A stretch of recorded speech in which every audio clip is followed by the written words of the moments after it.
You are welcome to 10x Advantage. My name is Damilare Oshokoya, and I'm co-founder at Abode.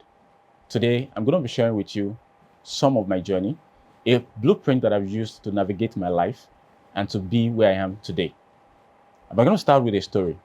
A couple of years ago, as a young lad, I grew up in the city of Abeokuta, Ogun State, to a family of 4, myself, my sister, and my parents.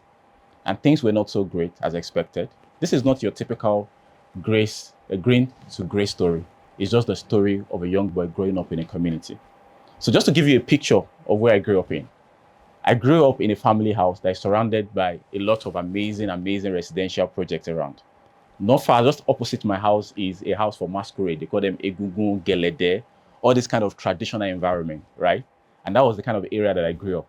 It was not for things like that. However, that is where, in that particular story, is where my journey in life started, where I started to understand who exactly I am and what is my blueprint for who I want to become in life.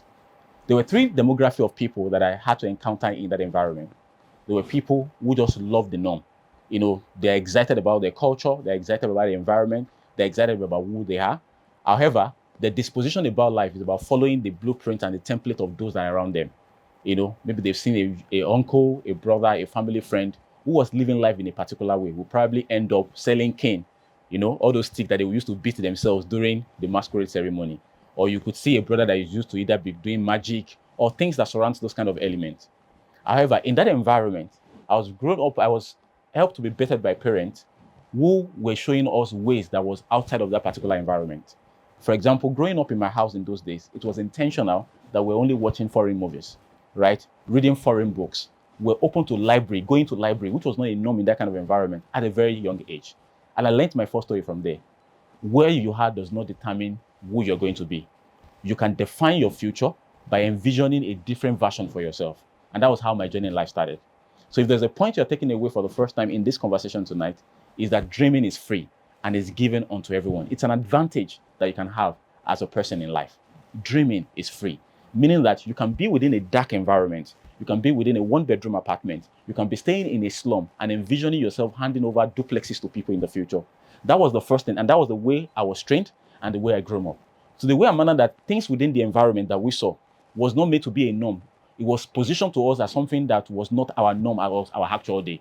So for example, when it was time for masquerade ceremony, which was like as a young guy, as a young boy, we'll come back from church and we'll be excited about those things. And we're made to see that there was more to life, right? From my very young age, I understood that masquerade was not only typical of my environment, that all around the world, in Indonesia, in Japan, there are also masquerade there. So I had a global perspective to a cultural dimension that we had here to let myself know that, having a masquerade was not only a thing that was available in my environment, it's available in the eastern part of the country, it is available in some other cultures in Africa. So it shapes my idea, which brings me to the next point that I'm going to be sharing with you. Who you are is determined by how much you know. Exposing your mind to superior information and superior attention to exposure can reshape your destiny and your life. And I also started that early, right?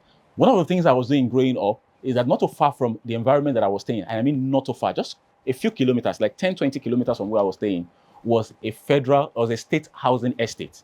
This is a house where the high network individuals and the 1% of the 1% in Abeokuta, Ogun State, they were staying. So usually, I would leave my environment, the one that I've pictured to you about, that is, surrounded by poverty, extreme poverty, abject poverty, a high level of, tradition and other vices as it were, a place where, one secondary school is fighting another secondary school, and I would walk by leg this 10-kilometer journey. This, I can't remember figuratively right now how many kilometers it is, and I'll begin to take walk because these are the only places where I could find duplexes. Even in those days, I don't know what duplexes were, but there were buildings, there were places I could find high-rise building. You see commissioners' quarters, directors' quarters. And I didn't know that I was using that to reshaping my mind, that there is more possibilities. Because where I was coming from, when somebody built a new house, even if they just finished 1 or 2 rooms, it was a thing of imagination that is all that you can do in your life because I was the best. However, I've gone to places where you can see that people had sliding doors, louvers. For the first time, I saw a DVD player because after going there a couple of times, I started finding places that young people were playing football, and I joined them and I began to make new friends. The kind of conversations that they were having was different from where I was coming from. The thinking process was different. So when I go back home, right, watching an American movie was no longer a norm, right? Because I have stayed in an environment where people now even have more American movies that I have not seen. all the comedy movies growing up, animation movies going up. I never knew until I became coming into this association and into this group of people. Exposure is important in your journey. So somebody will say today, what are they looking for? Why am I leaving Nigeria? I'm passionate. I'm a great. Nobody's saying that you should not be passionate about your country. We all are. But sometimes, even just stepping out of the four walls of your nation to a neighboring country, right, can change your perspective. The same thing happens to me a couple of years ago when I was serving as a young boy in this in the city of Ole. Will I call it a city now? That was in Delta State. During my time in Delta State, I was fortunate to visit about 16 of the local governments in Delta State.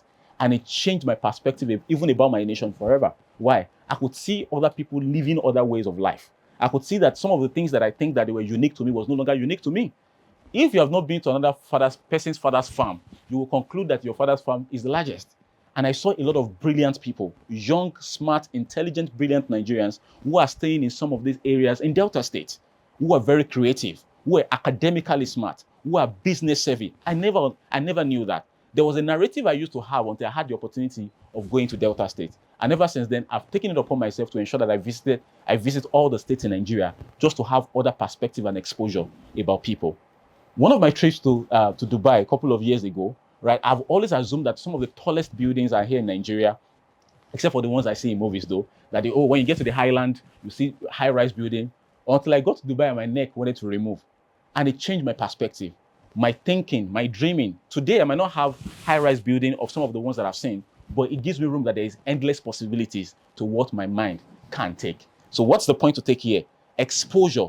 Giving yourself to superior information, which can come from the place of reading, place of traveling, place of joining a group of people who have seen more than you, can rub off on you.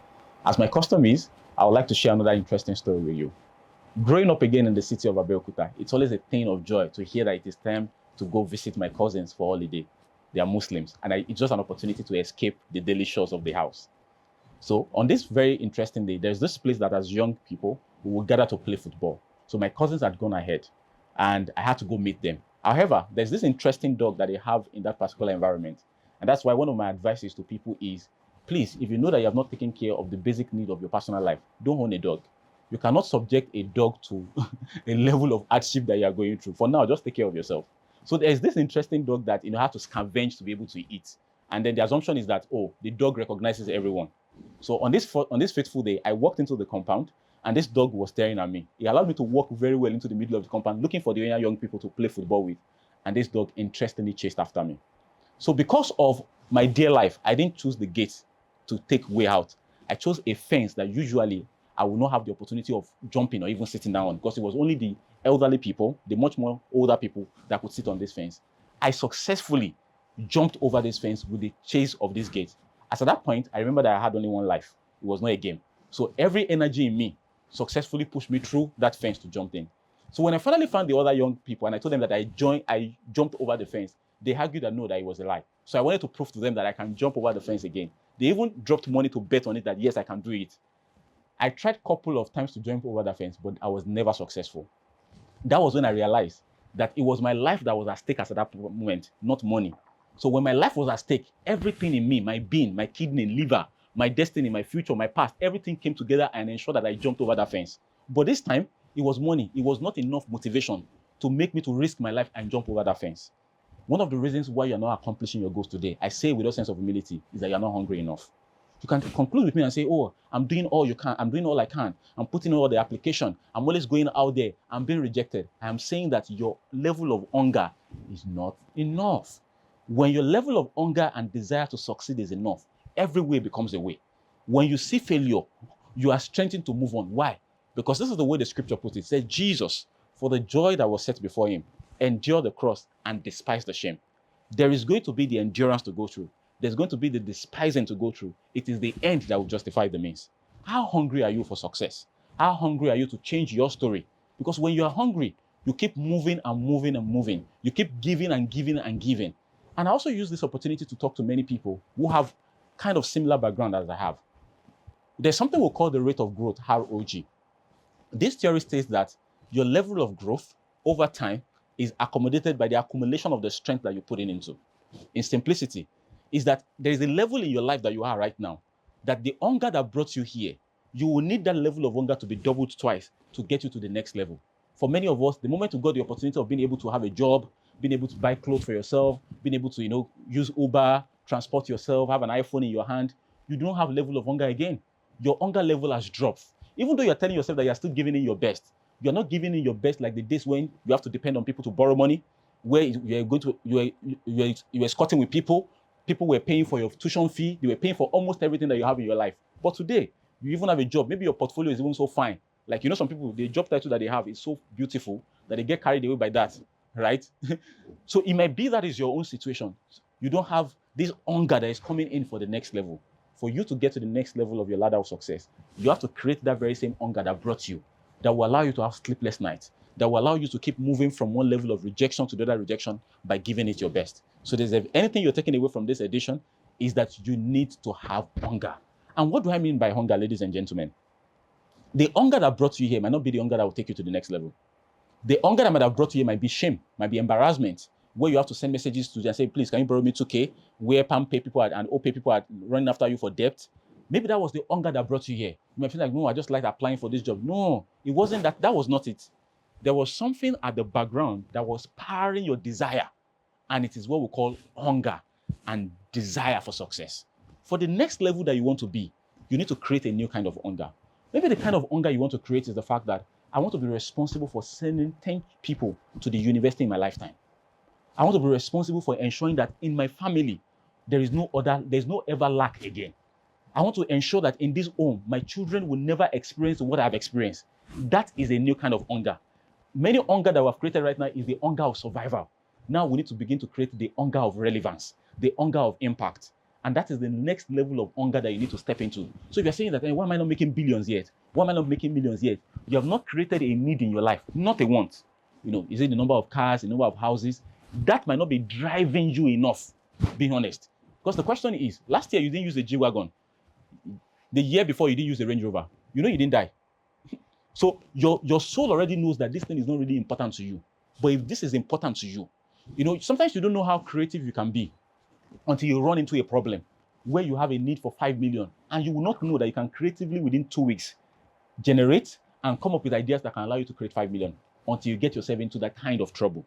What I'm saying, ladies and gentlemen, is create a different kind of hunger that is purposeful enough, that can drive you every single day and night. This is not, I want to lose weight, I want to finish reading the Bible. All those things are great. But I'm talking of a kind of hunger that will drive you to success. The way we're saying at a place of work, this brother is so hardworking. It's not because you are hardworking. There is what? There is a hunger inside of you that is driving your work. And that's why I said that your hunger will determine the direction of everything that has to do with your life. People will see you working from 8 a.m. to 3 a.m. They will not know the reason why. It's because there's a hunger, there's a desire inside of you that you're about to fulfill. And that's the next one. Let's take another step further on this journey of 10xing your life by planning a goal that works for your life and for your destiny. The next thing is, he that walks with the wise is not permitted to be foolish. I came up with that quote a couple of years ago, and it has been interesting. And I'm going to share with you what happened to me practically. First time I was invited to a conversation, it was a boardroom with one of my mentors, Wisdom Ezekiel, and we were having a conversation about a project that we were planning. And after we were done with that conversation in about 42 to 47 minutes, I had migraine. Why? It was the first time in my life that I had the most times that billions and tens of millions was shared in my presence ever. This was a time where all that I've seen in my life, all that I've ever entered into my account as a sum of money was 150,000. And we were calling 4 billion, 1.23 billion. Oh, when we get this, we'll do 300 million here, and we'll do 4 million, 40 million here, 500 million. They were calling those numbers effortlessly, not from a place of aspire to aspire. It was the reality. And then it started changing my narrative. Couple of weeks later, I was also having a conversation with a group of people, and I was mentioning millions. Note, I have not started making millions. But the way a man has started talking about money, when you know somebody has not seen a kind of money in their life, you will see the way they exaggerate the figure. We have over 15.2 billion. That person has not seen above that kind of money in their life. It is still a huge drama to them. And I left that meeting.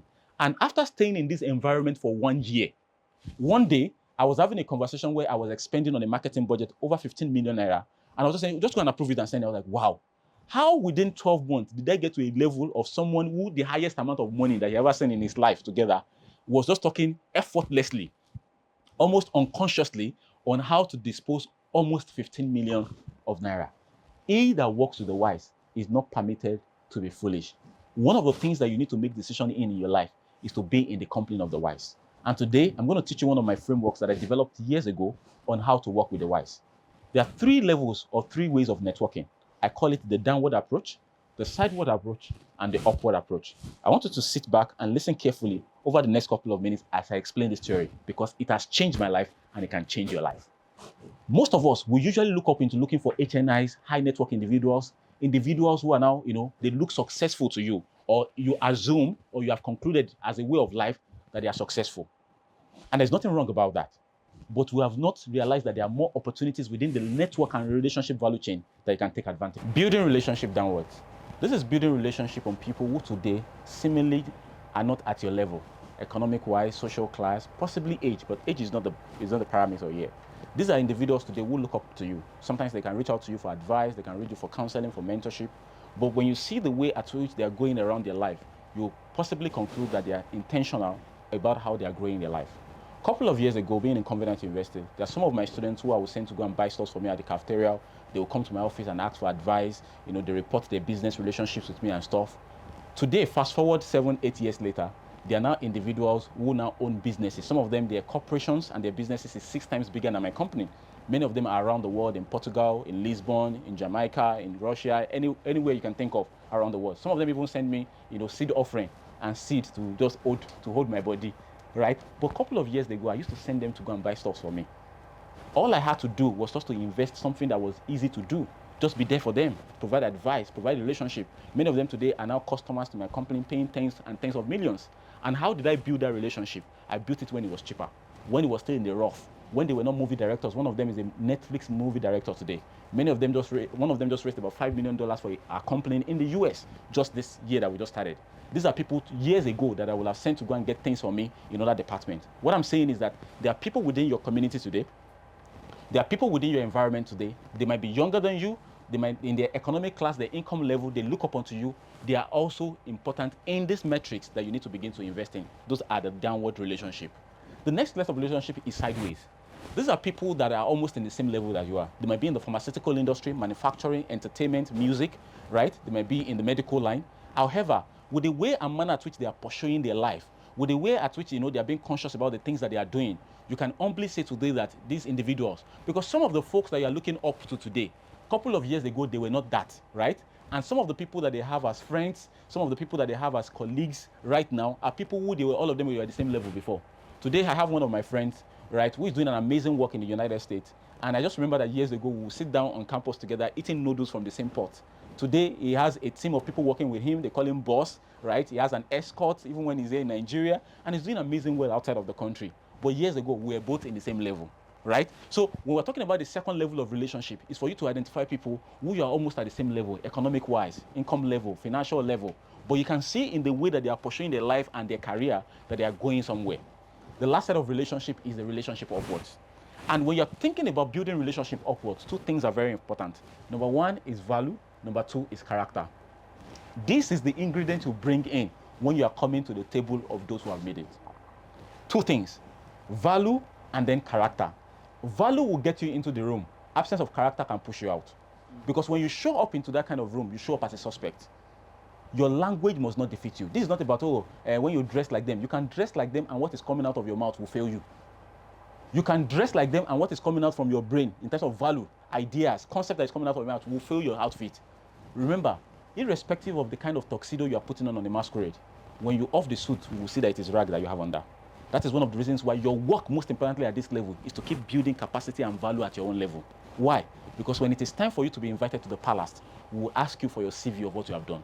Value and character is what brings you to the table of the HNI. So don't forget, this is the model. You build relationship downwards. These are relationships that you are cultivating for tomorrow. You build relationships sideways. These are individuals that you are almost at the same level, going the same direction. You also need that relationship. And then you build relationship upwards by ensuring that you have 2 ingredients, character, and then you have value. Let me end up this session today with ending with this, right? That what you hear only keep you informed. The actions that you take from what you've heard is what will transform you. We started this conversation by telling you that dreaming is free, visioning is free. From where you are at right now listening to me, at your own level, you can begin to dream and imagine of a better life. The next thing in this conversation, we talk about the power of exposure. opening up your mind, opening up your system to superior information and imagination. Leave your environment. Work with people who know what is happening. Seek and look for information. Third, again, we look into the power of relationship. And we talked about the 3 ways at which you can build relationship: sideways, downwards, and then upwards. And I'm ending it again with reminding you that all I've said today is not what would change your story. What will change your story is the actions that you will take from all that you have heard. I want you to take a time after this, listening to this amazing teaching today, if it's just 1 hour, and sit down and look at your goals and look at your plans again and ask yourself, how hungry I am for this. Is this just something I want just to be able to say that I'm also part of the society? Something that also makes me to feel I'm not a failure? Or is something that when I show that I have this, people say, oh, you have arrived? Or this is something that is really integral to your core, that the opposite of this is death. Remember the story of the dog that chased me in Abeokuta and how hungry I was to run over the fence. Are you willing to save your life by giving it all that success requires of you? Thank you.